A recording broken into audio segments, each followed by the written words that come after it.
दुर्गा सप्तशती पाठ 5वां अध्याय हिंदी में। देवताओं द्वारा देवी की स्तुति।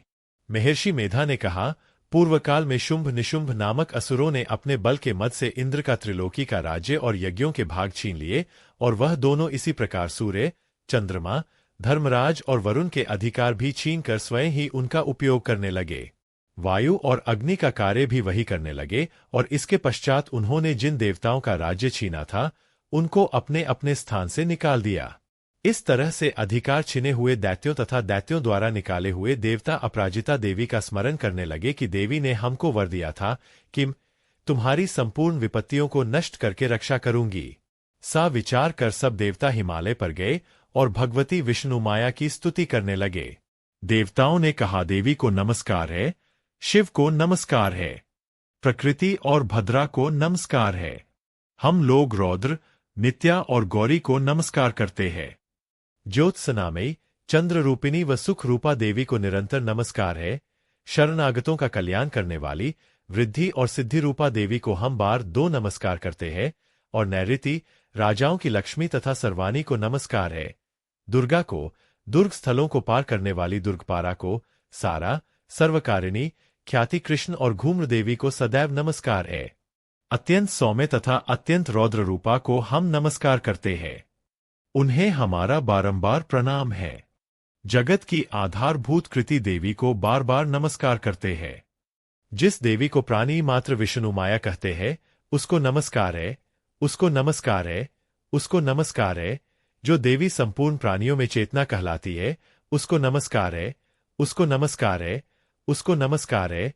जो देवी संपूर्ण प्राणियों में बुद्धि रूप से स्थित है, उसको नमस्कार है, उसको नमस्कार है, उसको नमस्कार है। जो देवी सब प्राणियों में निद्रा रूप से विराजमान है, उसको नमस्कार है, उसको नमस्कार है, उसको नमस्कार है। जो देवी संपूर्ण प्राणियों में क्षुधा रूप से विराजमान है, उसको नमस्कार है, उसको नमस्कार है, उसको नमस्कार है।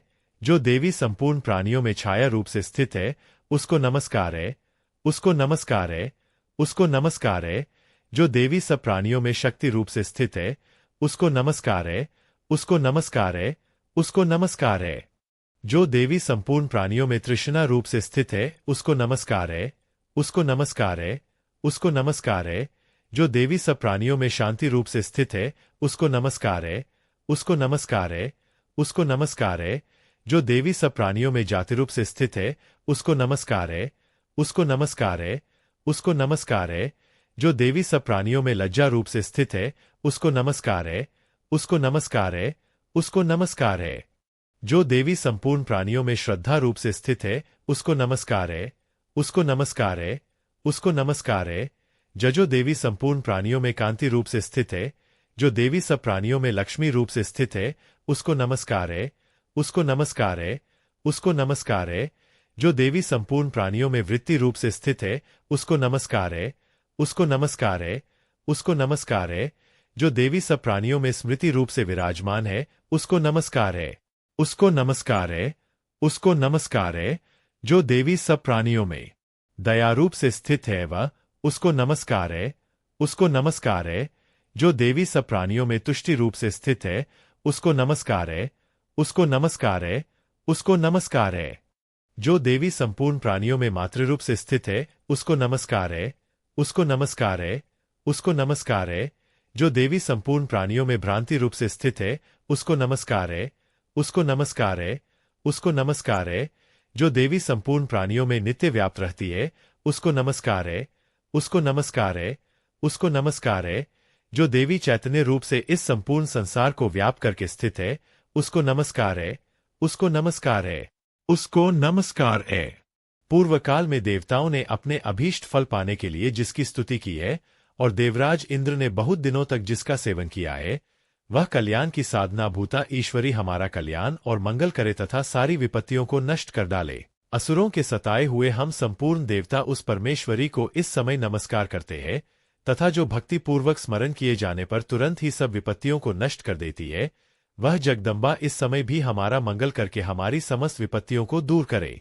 महर्षि मेधा ने कहा, हे राजन, इस प्रकार जब देवता स्तुति कर रहे थे तो उसी समय पार्वती देवी गंगा में स्नान करने के लिए आई तब उनके शरीर से प्रकट होकर शिवादेवी बोली, शुंभ दैत्य के द्वारा स्वर्ग से निकले हुए और निशुंभ से हारे हुए यह देवता मेरी स्तुति कर रहे हैं।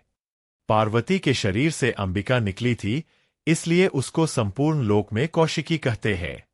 कौशिकी के प्रकट होने के पश्चात पार्वती देवी के शरीर का रंग काला हो गया और वह हिमालय पर रहने वाली कालिका देवी के नाम से प्रसिद्ध हुई। फिर शुंभ और निशुंभ के दूत चंडमुंड वहां आए और उन्होंने परम मनोहर रूप वाली अंबिका देवी को देखा। फिर वह शुंभ के पास जाकर बोले, महाराज, एक अत्यंत सुंदर स्त्री हिमालय को प्रकाशित कर रही है। वैसा रंग रूप आज तक हमने किसी स्त्री में नहीं देखा। हे असुरेश्वर, आप यह पता लगाए कि वह कौन है और उसको ग्रहण कर ले। वह स्त्री स्त्रियों में रत्न है। वह अपनी कांति से दसों दिशाओं को प्रकाशित करती हुई वहां स्थित है, इसलिए आपका उसको देखना उचित है। हे प्रभो, तीनों लोकों के हाथी, घोड़े और मणि इत्यादि जितने रत्न हैं, वह सब इस समय आपके घर में शोभायमान है। हाथियों में रत्न रूप रावत हाथी और उच्चैश्रवा नामक घोड़ा तो आप इंद्र से ले आए हैं। हंसों द्वारा जुता हुआ विमान जो कि ब्रह्माजी के पास था, अब भी आपके पास है। और यह महापद्म नामक खजाना आपने कुबेर से छीना है। समुद्र ने आपको सदा खिले हुए फूलों की किंजलकिनी नामक माला दी है। वरुण का कंचन की वर्षा करने वाला छत्र आपके पास है। रथों में श्रेष्ठ प्रजापति का रथ भी आपके पास ही है। हे दैतेंद्र, मृत्यु से उत्क्रांतिका नामक शक्ति भी आपने छीन ली है और वरुण का पाश भी आपके भ्राता निशुंभ के अधिकार में है। और जो अग्नि में न जल सके से 2 वस्त्र भी अग्निदेव ने आपको दिए हैं।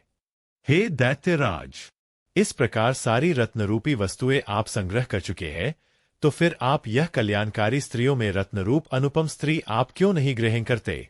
महर्षि मेधा बोले, चंडमुंड का यह वचन सुनकर शुंभ ने विचारा कि सुग्रीव को अपना दूत बनाकर देवी के पास भेजा जाए।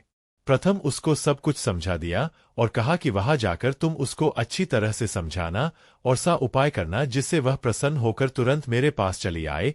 भली प्रकार समझाकर कहना। दूत सुग्रीव पर्वत के उस रमणीय भाग में पहुंचा जहां देवी रहती थी। दूत ने कहा, हे देवी, दैत्यों का राजा शुंभ जो इस समय तीनों लोकों का स्वामी है, मैं उसका दूत हूं और यहां तुम्हारे पास आया हूं। संपूर्ण देवता उसकी आज्ञा एक स्वर से मानते हैं।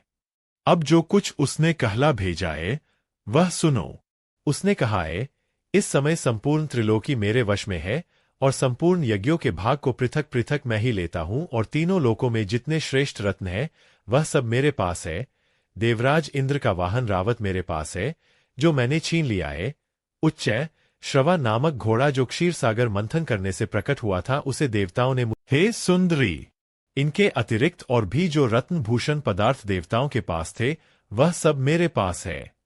हे देवी, मैं तुम्हें संसार की स्त्रियों में रत्न मानता हूं क्योंकि रत्नों का उपभोग करने वाला मैं ही हूं। हे चंचल कटाव वाली सुंदरी, अब यह मैं तुझ पर छोड़ता हूं कि तू मेरे या मेरे भाई महापराक्रमी निशुंभ की सेवा में आ जाए। यदि तू मुझे वरेगी तो तुझे अतुल महान श्वर्य की प्राप्ति होगी। अत तुम अपनी बुद्धि से यह विचार कर मेरे पास चली आओ। महर्षि मेधा ने कहा। दूत के सा कहने पर संपूर्ण जगत का कल्याण करने वाली भगवती दुर्गा मन ही मन मुस्कुराई और इस प्रकार कहने लगी। देवी ने कहा, हे दूत, तू जो कुछ कह रहा है वह सत्य है और इसमें किंचित मात्र भी झूठ नहीं है। शुंभ इस समय तीनों लोकों का स्वामी है और निशुंभ भी उसी की तरह पराक्रमी है, किंतु इसके संबंध में मैं जो प्रतिज्ञा कर चुकी हूं उसे मैं कैसे झुठला सकती हूं? अत तू मैंने जो प्रतिज्ञा की है उसे सुन। जो मुझे युद्ध में जीत लेगा और मेरे अभिमान को खंडित करेगा तथा बल में मेरे समान होगा वही मेरा स्वामी होगा। इसलिए शुंभ अथवा निशुंभ यहां आवे और युद्ध में जीतकर मुझसे विवाह कर ले, इसमें भला देर की क्या आवश्यकता है? दूत ने कहा, हे देवी, तुम अभिमान में भरी हुई हो, मेरे सामने तुमसी बात न करो।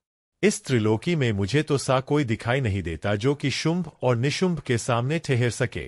हे देवी, जब अन्य देवताओं में से कोई शुंभ व निशुंभ के समान युद्ध में ठहर नहीं सकता तो तुम जैसी स्त्री उनके सामने रणभूमि में ठहर सकेगी। जिन शुंभ आदि असुरों के सामने इंद्र आदि देवता नहीं ठहर सके तो फिर तुम अकेली स्त्री उनके सामने कैसे ठहर सकेगी? अत तुम मेरा कहना मानकर उनके पास चली जाओ, नहीं तो जब वह तुम्हें केश पकड़कर घसीटते हुए ले जाएंगे तो तुम्हारा गौरव नष्ट हो जाएगा, इसलिए मेरी बात मान लो। देवी ने कहा, जो कुछ तुमने कहा ठीक है। शुंभ और निशुंभ बड़े बलवान हैं, लेकिन मैं क्या कर सकती हूँ क्योंकि मैं बिना विचारे प्रतिज्ञा कर चुकी हूँ, इसलिए तुम जाओ और मैंने जो कुछ भी कहा है वह सब आदरपूर्वक असुरेंद्र से कह दो, इसके पश्चात जो वह उचित समझे करे।